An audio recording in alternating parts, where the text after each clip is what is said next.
All right, welcome back to another explainer. So, I want you to picture this. It's late, you're sitting at your desk, the glow of your monitor is lighting up the room, and you're just staring at a completely blank page. We've literally all felt that universal dread, right? Whether you're a student, a researcher, or just someone trying to write a formal report, starting an academic introduction can feel like trying to crack a safe without having the combination. But what if I told you there isn't just a combination, but a hidden blueprint that makes academic writing instantly click? Well, today, we're going to unpack this secret architecture behind scholarly writing. Think about the last research paper you read. Actually, scratch that. Think about the last 5.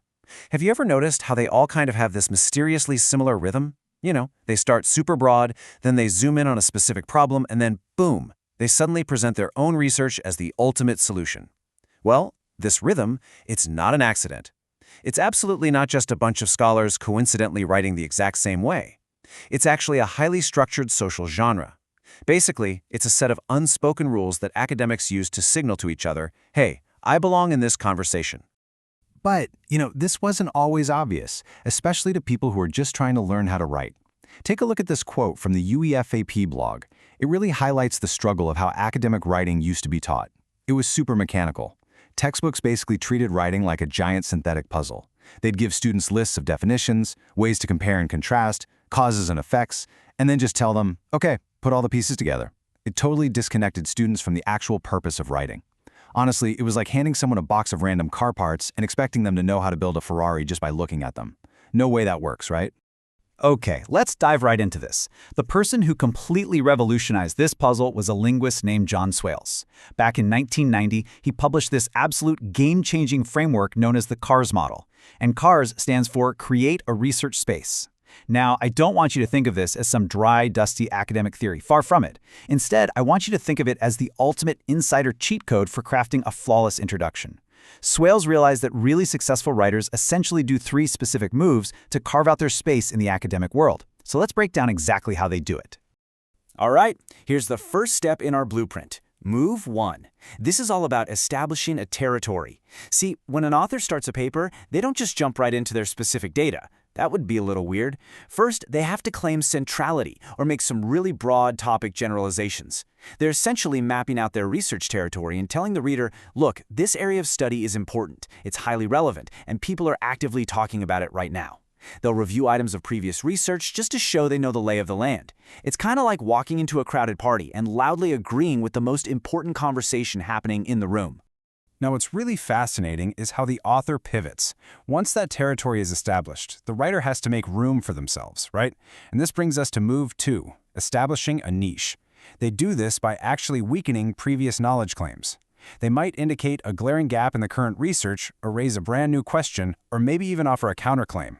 Basically, they're saying, yeah, sure, all that previous research is great, but look at this crucial piece everybody totally missed. You have to critically weaken the previous knowledge just enough to carve out your own unique little niche.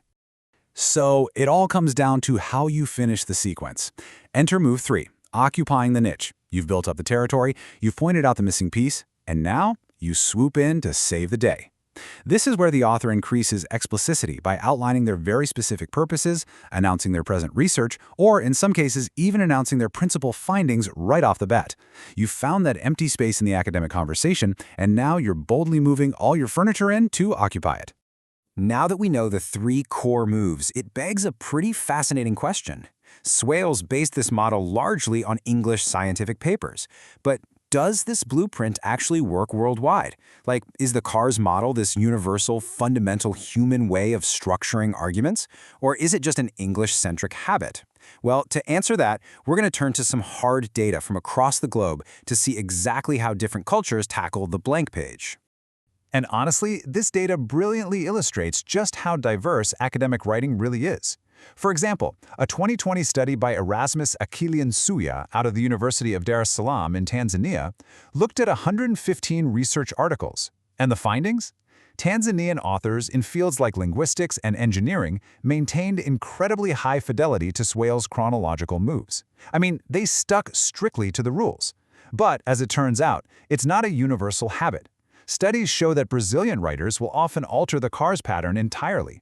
while Spanish writers bring their own specific cultural flair to the text. And meanwhile, in areas like educational psychology, Chinese research articles employ these rhetorical moves far less frequently than their English counterparts. So the blueprint is totally foundational, but culture definitely redecorates the house, for sure. But hey, it isn't just culture that changes the blueprint, the subject matter changes it too. Check out this surprising data point. When researchers compared two leading journals, the Physical Review for Physics and the Journal of Educational Psychology, the differences were staggering.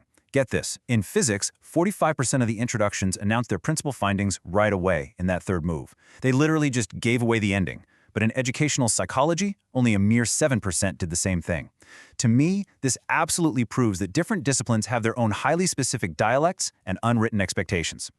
Yet, despite all these cultural and disciplinary variations, the course structure put forward by Swales works so incredibly well that its application has just exploded over the years. It isn't just for the hard sciences anymore, not at all. Researchers have found that this move structure easily adapts into the humanities, applied linguistics, and dozens of other academic applications. Honestly, once you learn the Create a Research Space framework, it's like a cognitive illusion. You just start seeing it everywhere. And the really cool thing is, Swales didn't just stop at journal introductions. As detailed in his 2004 book, Research Genres, Explorations and Applications, he expanded his genre analysis to decode the entire academic ecosystem. We're talking the structure of PhD dissertations, the intense back and forth of dissertation defenses, and even spoken research talks.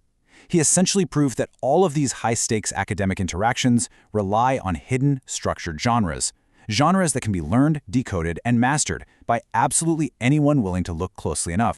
Sadly, John Swales passed away in 2025, and this recent tribute from the UFAP blog really highlights his monumental legacy. I mean, he forever changed the landscape of EAP, that's English for academic purposes. Remember, before Swales, writing was mostly taught as this series of disconnected, mechanical grammar exercises.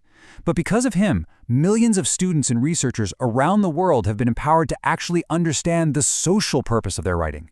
Thanks to his work, they learned how to confidently step up to the academic conversation and claim their space.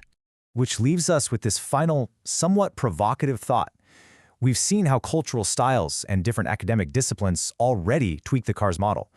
So as global communication continues to evolve, heavily influenced by new technologies and a much more interconnected academic world, will Swales' blueprint remain the universal standard? Or are we on the verge of a brand new academic genre altogether? I challenge you on this. The next time you read a paper, or the next time you face that dreaded blank page, look for the moves. Establish your territory, carve out your niche, and occupy it. Thanks for joining me in this explainer, and as always, keep learning.